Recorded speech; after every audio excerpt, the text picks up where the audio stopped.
안녕하세요. 은빛나누리 김도현TV의 김도현입니다. 이번 시간에는 그 노인 장교양 보험법에 대해서 대략적인 부분들을 좀 설명을 드리려고 합니다. 그래서 이번 그 컨텐츠에서 다룰 것은 제1장 총칙에서부터 제6장 장교양 기관까지의 내용에 대해서 함께 살펴보도록 하겠습니다. 총 그 12장에 대한 부분들이 있는데 이번 그 컨텐츠에서는 절반인 1장부터 6장까지 부분에 대해서 언급해 보도록 하겠습니다. 그래서 여러분들이 노인 장기왕 보험법을 대략적인 부분들이 어떤 내용들이 있는지 지금 제 이제 컨텐츠를 보시면서 이해하셨으면 좋겠고 더 상세한 부분들은 실제 법을 보시면서 이해하시면 좋을 것 같습니다. 노인 장기왕 보험법은 그 1장 총칙이고 총 이제 12장에 걸쳐서 되어져 있고요.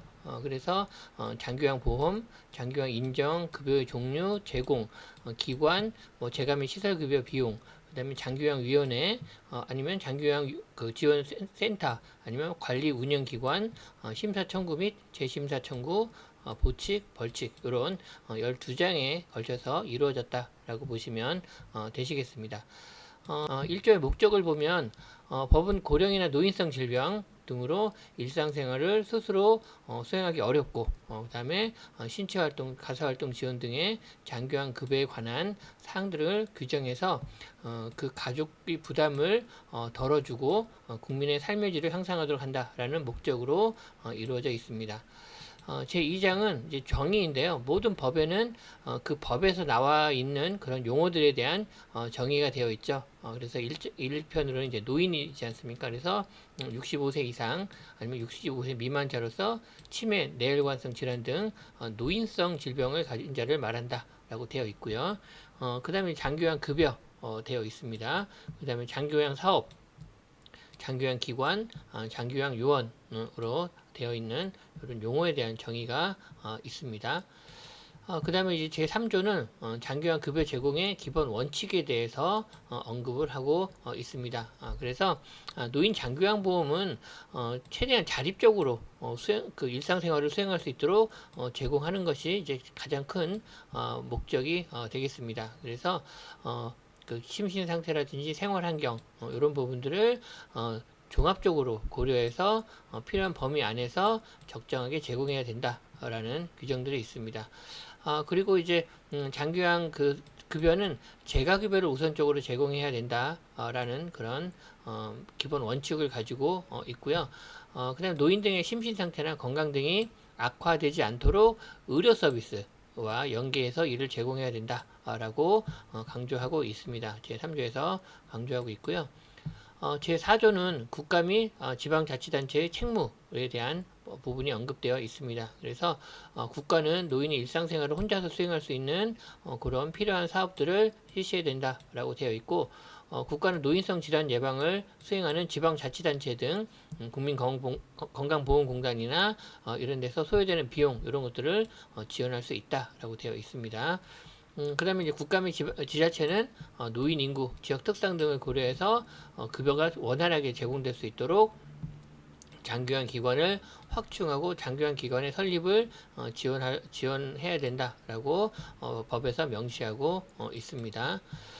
그 다음에 이제 국가 및 지방자치단체는 장기요양 급여가 원활히 제공될 수 있도록 행정적, 재정적 지원을 해야 된다라고 되어 있습니다. 국가와 지자체는 장기요양 요원, 장기요양 요원의 처우를 개선하고 복지를 증진시키기 위해서 적극적으로 노력해야 된다라는 그런 부분들로 되어 있습니다. 그리고 이제 국가나 지자체는 장기요양 사업의 표준을 개발, 보급할 수 있다라고 되어 있습니다. 장기요양보험법 제5조에는 장기요양 급여에 관한 국가 정책 방향에 대해서 언급되어져 있습니다. 그 다음에 제6조는 이 장기요양 기본 계획에 대한 부분인데요. 이 장기요양 기본 계획은 5년 단위로 계속해서 나오고 있고요. 제가 이걸 촬영하고 있는 2025년도에는 지금 3차 년도 장기요양 기본 계획이 수립되어서 진행되어지고 있습니다. 여기 장기요양 기본 계획에는 대상 및 재원 조달 계획이라든지 장기요양 요원 전문 인력 관리 방안이라든지 장기요양 요원의 처우 개선에 관한 사항 이런 부분들로 이루어져 있고요. 지자체의 경우에는 장기간 기본 계획에 따라 세부 시행 계획을 수립 시행하여야 된다라고 언급되어지고 있습니다. 제6조 2를 보면 이제 실태조사인데요. 장기간 사업의 실태를 파악하기 위해서 3년마다 그 아래에 있는 장기요양 인정에 관한 사항이라든지 여러 가지 부분에 대해서 실태 조사를 하게 되어 있다. 그래서 이러한 실태 조사를 한 토대를 가지고 뭐 장기요양 기본 계획을 수립하거나 하는 그런 자료를 활용할 수 있도록 3년마다 한 번씩 실태 조사를 하게 되어 있다라는 부분이 장기요양 보험법에 언급되어져 있습니다. 다음은 이제 제2장 장기요양 보험에 대한 부분인데요. 장기요양 보험에 있어서 그 장기요양 사업은 보건복지부 장관이 관장을 하도록 되어 있고, 장기요양 보험의 보험자는 그 국민건강보험공단이 되어져 있습니다. 장기요양 보험의 가입자는 여기서는 이제 전 국민이 되겠죠. 즉 국민건강보험에 가입되어 있는 분들은 당연히 장기요양 보험에 가입이 된다라고 보시면 된다라고 규정되어 있습니다. 공단은 제3항에도 불구하고 외국인 근로자의 고용 등에 관한 법률에 따라서 장기요양 보험에 가입자에서 제외할 수도 있다라는 부분들이 장기요양 보험법에 나와 있습니다. 제8조는 장기요양 보험료의 징수입니다. 그래서 장기요양 사업에 필요한 비용을 충당하기 위해서 보험료를 징수하게 되어 있는데요. 그 중요한 거는 장기요양 보험료와 건강보험료를 실제 징수할 때 통합 징수를 한다라는 겁니다. 통합 징수를 한 후에 그 다음에 그 장기요양 보험료와 건강보험료를 구분해서 고지한다라고 되어 있습니다. 그래서 징수는 통합으로 징수하지만 실질적으로 관리 운영할 때는 독립회계로 관리한다라고 법에 규정되어 있습니다. 그 다음에 이제 장기요양 보험료의 이제 산정인데요. 장기요양 보험료는 국민건강보험료 그 보험료액에서 일정 부분, 일정 비율로 해서 그 산정된다라고 법에서 이제 정해져 있고요. 이 비용은 이제 해마다 몇 퍼센트로 할 것이냐라는 것들은 이제 해마다 정해지기 때문에 그 해에 맞춰서 진행된다라고 보시면 되겠습니다. 그 다음에 이제 제10조에 보면 장애인 등에 대한 장기요양 보험료 감면 혜택에 대한 부분들이 10조에 언급되어져 있고요. 제11조에는 장기요양 보험 가입 자격 등에 관한 준용이 있습니다. 그래서 국민건강보험법에 의해서 가입되어져 있는 분들은 장기요양 보험에도 가입자로 본다라고 되어 있다. 그래서 같이 이제 준용돼서 사용되고 있다라는 점 언급되어져 있다라는 거 알고 계시면 되시겠습니다. 그 다음에 이제 제3장, 장기요양 인정입니다. 장기요양 인정의 이제 신청 자격이 이제 12조에 언급되어져 있는데요. 이 부분은 장기요양 보험 가입자, 그래서 그 피부양자가 신청 자격이 있고, 의료급여법에 의한 수급권자도 해당이 된다라고 12조에 언급되어져 있습니다. 14조에는 장기요양 인정의 신청인데요. 장기요양 인정을 신청하는 자는 공단에 장기요양 인정 신청서를 작성해서 제출해야 된다. 그래서 제출하게 되면 등급 판정위원회에서 그 자료를 바탕으로 해서 등급 판정이 된다라는 부분이 언급되어져 있고요. 제14조에는 장기요양 인정 신청 조사가 있습니다. 그래서 신청을 하게 되면 그 다음에 공단의 소속 직원이 그 방문을 해서 신청인의 심신 상태라든지 신청에 필요한 장기요양 급여 종류 및 내용이라든지 이런 것들을 조사를 하게 됩니다. 다음에 이제 공단은 이러한 이제 2명 이상의 소속 직원이 조사할 수 있도록 노력해야 된다라고 되어 있는데 실제 2명이 나오는 경우는 거의 저도 못 본 것 같습니다. 자, 뭐 대부분 한 분이 나오셔서 조사를 하시게 되는데 어쨌든 이제 노력하여야 한다니까요. 뭐 잘못됐다라고 할 수는 없는데 노력해야 되는 거니까. 그래서 신청인의 어떤 그 실제 거주하는 곳에 가서 조사를 하게 되어 있다라고 장기요양 보험법에 나와 있습니다. 제15조는 이제 등급 판정입니다. 그래서 여기 보면 이제 쭉 이제 순서대로 나오죠. 신청을 하면 이제 그 직원이 나와서 인정 조사를 하고 등급 판정위원회가 열려서 등급 판정을 하게 된다라고 되어져 있습니다. 그래서 공단은 조사가 완료된 때 조사 결과서, 신청서, 의사소견서, 그 밖에 뭐 필요한 자료들 이런 것들을 가지고 등급 판정위원회에서 판정을 내리게 되어 있다라고 되어 있습니다. 등급 판정위원회는 이제 이런 신청 자격을 충족하고 6개월 이상 동안 혼자서 일상생활을 수행하기 어렵다고 인정된 때 그때 이제 등급을 판정하게 된다라는 부분도 참고하시면 되겠습니다. 그 다음에 이제 16조는 장기형 등급 판정 기간입니다. 등급 판정 기간은 신청인이 신청서를 제출할 날부터 30일 이내에 특이사항이 없는 한은 30일 이내에 완료해야 된다라고 법적으로 명시를 하고 있다. 이렇게 알고 계시면 되시겠습니다. 제가 지금 이제 설명할 때 뭐 자세하게 설명을 안 드리는 거는 중요한 부분만 말씀을 드리고요. 이 부분은 여러분들이 그 장기형 보험법을 보시고 더 자세한 부분들은 알고 살펴보시면 될 것 같습니다. 자, 17조 장기요양 인정서입니다. 장기요양 인정서에는 장기요양 등급이라든지 급여 종류 내용이라든지 여러 가지 것들이 포함되어 있다라고 알고 계시면 되시겠습니다. 그 다음에 18조는 장기요양 인정서를 작성할 경우에 이제 고려 사항들이 있는데 그 부분들에 대해서 언급되어져 있고요. 그 다음에 19조는 장기요양 요양 인정의 유효기간입니다. 그래서 유효기간은 이제 최소 1년, 2년으로 되었죠. 2년 이상으로 대통령령으로 정하고 있다. 되어 있습니다. 그 다음에 이제 유효기간이 있고 그 다음에 갱신 신청을 해야 되죠. 그러니까 유효기간이 있기 때문에 이제 갱신 신청이 있다라고 알고 계시면 되는데요.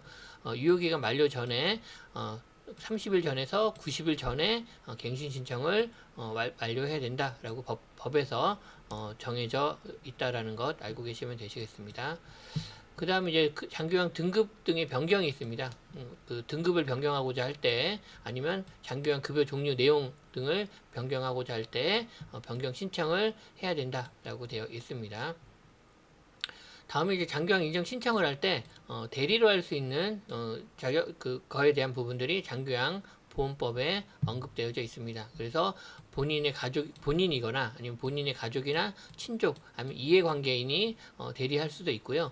아니면은 요 아래에 있는 사람들 즉 사회복지 전담 공무원이라든지 치매가 있는 경우에 치매 환자인 경우만 치매 안심 센터장이 또 대리를 할 수 있고 아니면 또 지자체장이 지정하는 자가 대리로 할 수도 있다. 이렇게 대리인의 자격 조건도 그 장기요양 보험법에 여기 언급이 되어 있다라고 알고 계시면 되시겠습니다. 자, 다음은 이제 4장 장기요양 급여의 종류입니다. 23조 장기요양 급여 종류에 대해서 나와 있는데요. 법적으로 크게 이제 재가급여와 시설급여, 특별 현금급여 나와 있는데 여기서 이제 재가급여는 방문요양, 방문목욕, 방문간호, 그 다음에 주간보호센터, 단기보호센터, 기타 재가급여. 이거는 이제 복지용구죠. 그래서 총 하나, 둘, 셋, 넷, 다섯, 여섯 가지의 크게 재가급여 종류가 있다라고 보시면 되시겠습니다. 다음은 이제 시설급여인데요. 시설급여는 이제 요양원이죠. 요양원. 그래서 노인 요양시설이라든지 노인 공동생활 가정이라든지 이렇게 요양원을 이제 시설급여라고 얘기를 하고 있고 그 다음에 이제 특별급여가 있는데 특별급여는 이제 세 가지가 있습니다. 그래서 가족요양비, 특례요양비, 요양병원 간병비가 있다. 근데 실제 이제 요양병원 간병비는 지금 시행이 되지 않고 있기 때문에 그래서 요거는 뭐 크게 아실 필요는 없긴 한데 이제 가족요양비 같은 경우 있을 수 있죠. 그래서 이런 가족요양비와 관련된 부분들 특별 현금급여에 대해서 장기요양보험법에서 거론하고 있다라고 알고 계시면 되시겠습니다.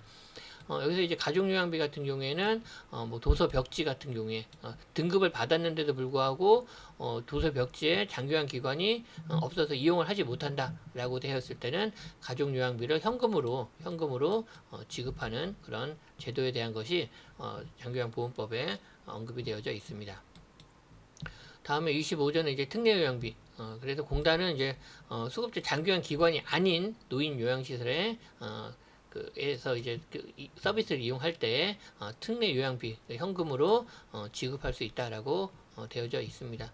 요양병원 간병비는 시행을 안 하고 있기 때문에 제가 언급은 하지 않도록 하겠습니다.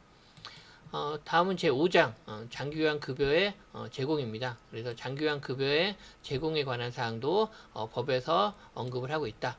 그래서 장기요양 인정서와 개인별 장기요양 이용 계획서가 도달한 날부터 그래서 이거를 이제 신청을 해서 등급 판정이 돼서 이제 등급이 나왔다 하더라도 뭐 예를 들어서 우편으로 보내면 한 일주일 정도 걸리거든요. 그러니까 그 일주일 사이에는 개인이나 기관에 이게 이제 우편으로 오고 있는 중이니까 도착을 안 했지 않습니까? 요때 이용하는 건 안 된다라고 지금 여기서 법에서 언급을 하고 있는 겁니다. 그래서 수급자는 장기요양 급여를 받으려면 장기요양 기관에 장기요양 인정서와 개인별 장기요양 이용 계획서를 제시해야 된다라고 법적으로 이렇게 정해져 있다라는 것 알고 계시면 되시겠습니다. 그 다음에 이제 특별 현금급여 수급 계좌. 요거는 이제 수급자가 신청한 계좌에 뭐 입금을 하게 되어 있다라는 부분들에 대해서 언급되어져 있습니다. 그 다음에 이제 28조는 장기요양 급여 월 한도액이라는 게 있습니다. 그래서 월 한도의 범위 안에서 제공을 해야 된다라는 부분에 대해서도 법에서 언급하고 있다라는 것 알고 계시면 되시겠습니다. 다음은 이제 급여 외 행위 제공 금지되어 있습니다. 그래서 아래에 있는 요건에 해당되는 것들은 제공을 해서는 안 된다 되어 있는데 수급자의 가족만을 위한 행위도 하면 안 된다고 되어 있고 수급자 또는 그 가족의 생업을 지어가는 행위도 하면 안 되게 되어 있다.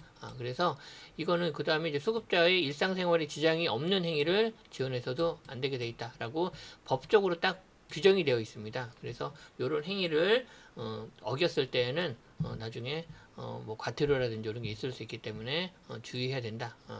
알고 계시면 되고요.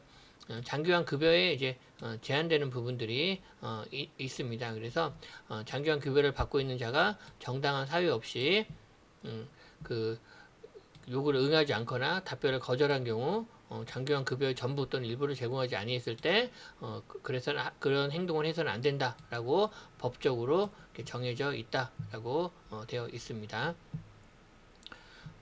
다음으로는 이제 장기요양 급여 그 제공에 대한 그 준용을 이제 보도록 하겠습니다.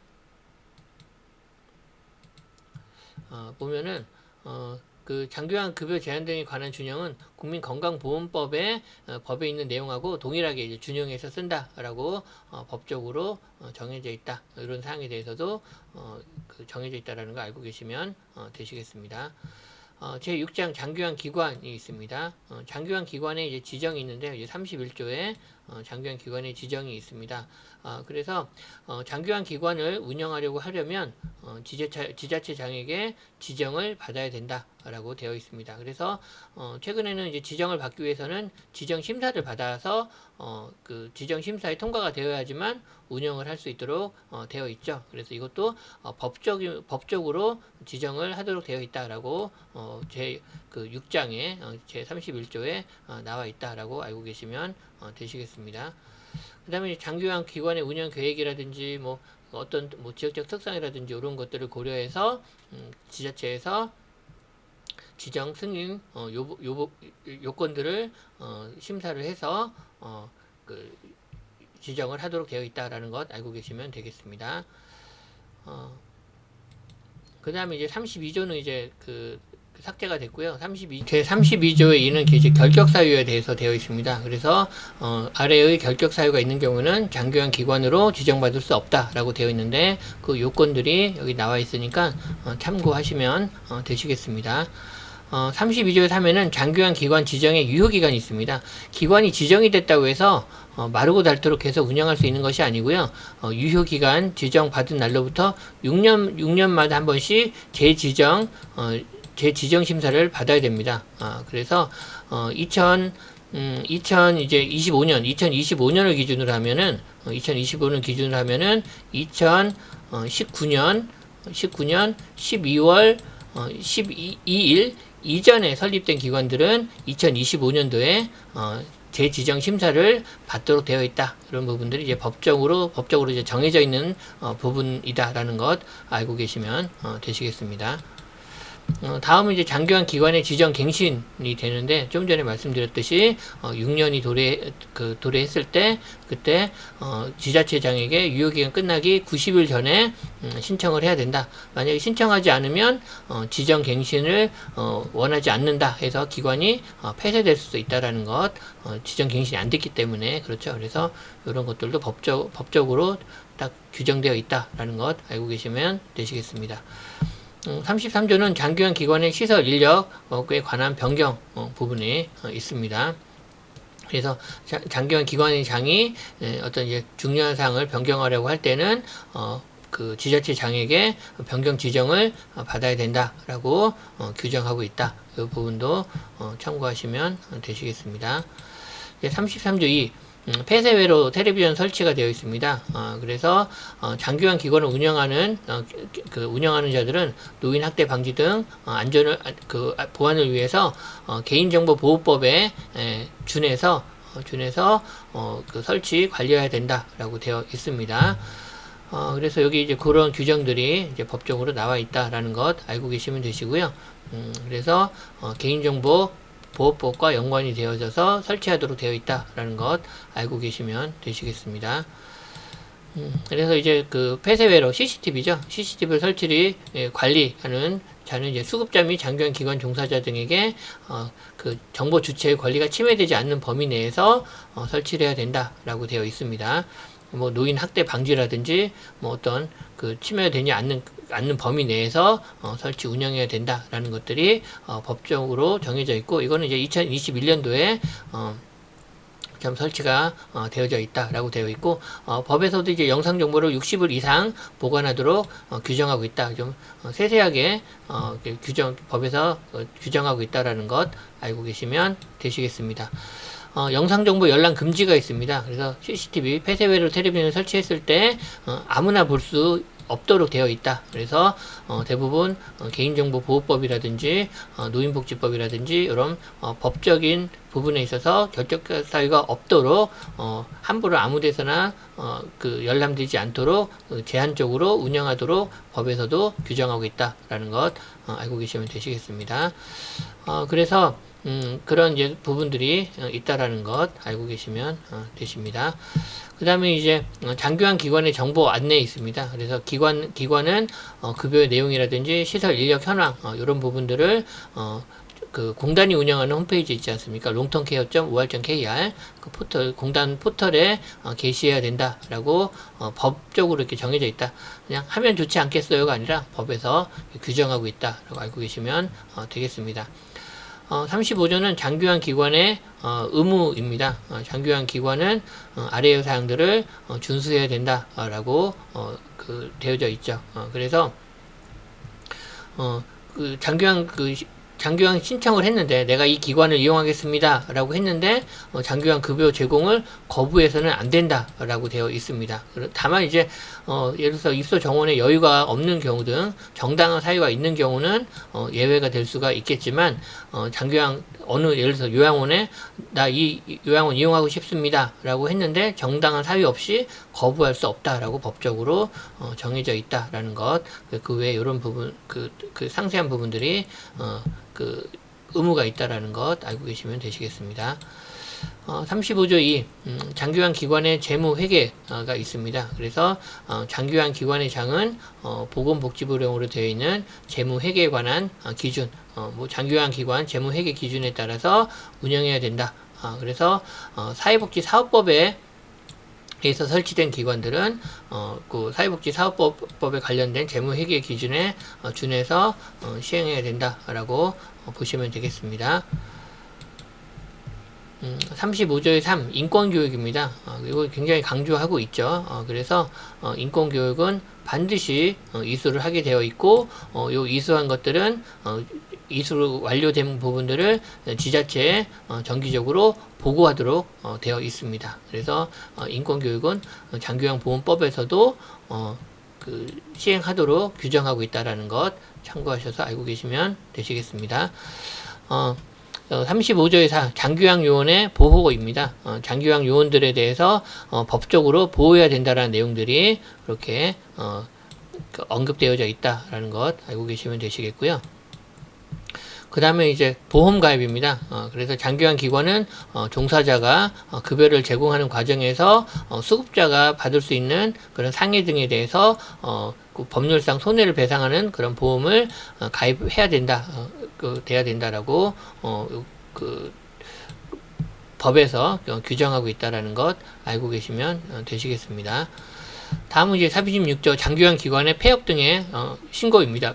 장기관 기관을 운영하다 보면 이제 폐업을 해야 되는 상황이 발생할 수 있겠죠. 이랬을 때는 뭐 여러 가지가 있는데 이제 간단하게 제가 좀 정리를 하면 장기관 기관의 장은 휴폐업 예정일 전 30일까지 지자체장에게 신고를 하면 지자체장은 신고한 내용을 이 신고 명세서를 공단에 즉시 통보해야 된다라고 이렇게 법으로 이제 규정이 되어 있다. 이 내용이 이제 제가 정리해서 이렇게 정리해 놓은 겁니다. 그 다음에 36조의 2 시정명령. 그래서 지자체장들은 장기관 기관에 대해서 6개월 이내 범위 내에서 시정할 것을 뭐 시정해야 될 사항이 있으면 시정하도록 명할 수 있다라는 것이고요. 장기관 기관의 지정 취소 등이 있습니다. 장기관 기관이 설립이 됐다고 해서 그 계속해서 할 수 있는 게 아니라 뭐 법을 어겼다든지 했을 때는 취소가 될 수 있다라는 것도 장기관 보험법에서 언급하고 있다라는 것 알고 계시면 되겠습니다. 그래서 그러한 부분들은 뭐 예를 들어서 부정한 방법으로 지정을 받았다든지 아니면은 그 위반 행위를 방지하고 그에 대해서 주의감독 개일이 했다라든지 아니면 노인 학대를 했다라든지 이런 부분들이 쭉 이제 나열되어 있거든요. 이것도 한번 살펴보시면 될 것 같습니다. 이 부분들 보시면 이제 지정 취소가 되는 사항들에 대해서 법적으로 언급이 되어져 있으니까 참고로 읽어보시면 좋을 것 같습니다. 제 37조 2는 이제 과징금의 부과가 있습니다. 그래서 지자체장의 경우에는 어떤 이제 그 장기관 기관들이 업무에 대해서 제대로 수행하지 않았을 경우에는 뭐 업무 정지 명령을 가름해서 2억 원 이하의 과징금을 부과할 수 있다라는 내용이 되어져 있고요. 또 하나 우리가 좀 그 중요하게 볼 것은 부정한 방법으로 청구한 경우에는 그 청구한 금액의 5배의 과징금을 부과할 수 있다라는 부분들이 여기 이제 과징금의 부과라는 장기관 보험법에 정해져 있다라는 부분들 참고로 알고 계시면 되시겠습니다. 그 다음에 37조의 3 위반 사실의 공표가 있습니다. 그래서 이제 그 장기관 기관이 어떤 이제 부당한 이득을 취했거나 부정한 방법을 취했을 때에는 이러한 위반 사실들을 공표하게 되어 있습니다. 그래서 거짓으로 청구한 금액이 1,000만 원 이상인 경우라든지 뭐 이런 이제 조항들에 따라서 그 해당 시설을 실질적으로 공표할 수 있다라는 것입니다. 그래서 이 부분도 참고로 알고 계시면 되시겠습니다. 그 다음에 이제 행정처분 효과의 승계가 있습니다. 예를 들면은 이제 장기관 기관을 내가 다른 사람으로부터 이제 승계를 받겠다라고 하는 경우는 이 부분을 좀 주의 있게 보셔야 되는데요. 어떤 이제 행정처분을 받게 되지 않습니까? 이 행정처분을 받게 되면은 요게 이제 그 처분한 날로부터 3년간 요게 유효하다. 그래서 승계가 된다. 예를 들어서 A 기관이 행정처분을 받았다. 그런데 3년까지 요게 나와 있는 건데 1년, 2년, 3년이 있을 때 내가 예를 들어서 행정처분을 받았는데 2년째 내가 이 기관을 B라는 사람이 승계를 했다라고 하면 이 행정처분 한번 받은 거를 안고 가야 되는 겁니다. 그래서 3년이 지난 다음에 그 해당 시설을 인수하는 게 좀 유리할 수 있겠죠. 그래서 이것도 법적으로 3년이라고 정해져 있다라는 것 알고 계시면 되시겠습니다. 그래서 이러한 내용들이 법에 그 명시되어 있다라는 것 알고 계시면 되겠습니다. 이제 6장 마지막으로 장기관 급여 제공에 제한이 있습니다. 그래서 지자체장은 장기관 기관의 종사자가 거짓이나 부정한 방법으로 재가급여 비용이라든지 시설급여 비용을 청구했을 때는 그에 해당하는 부분을 1년 범위 내에서 제한하는 처분을 할 수 있다라는 그런 급여 제공 제한에 대한 부분까지 명시되어 있다라는 것 알고 계시면 되겠습니다. 그래서 이번에는 이제 1장부터 6장까지 설명을 드렸고, 다음 컨텐츠에서는 7장부터 12장까지에 대해서 또 설명을 드리도록 하겠습니다. 노인 장기요양 보험법을 알 수 있는 방법은 노인 장기요양 보험 포털에 들어가셔서 이 알림 자료실에 들어가신 다음에 여기에서 법령 자료실을 들어가시면, 법령 자료실에 여기 맨 보면은 노인 장기요양 보험법 시행령 시행규칙 뭐 이런 부분들이 있거든요. 그래서 여기 클릭해서 들어가시면 여기에 노인 장기요양 보험법 시행령 시행규칙 장기요양 기관 재무회계규칙 이런 부분들이 있고요. 여기 클릭하면, 여기서 클릭하면 좋은 게 바로바로 업데이트가 되기 때문에 장기요양 보험법 클릭하면 여기에 이제 그 법에 대한 부분들이 이렇게 바로바로 보실 수 있습니다. 그래서 본 컨텐츠에 대한 부분들은 제가 기본적인 것들은 설명해 놨기 때문에 그런 이제 조항들이 있고 구체적인 내용들은 한번 여러분들이 요 법적인 부분들을 한번 살펴보시면 좋을 것 같습니다. 네, 감사합니다.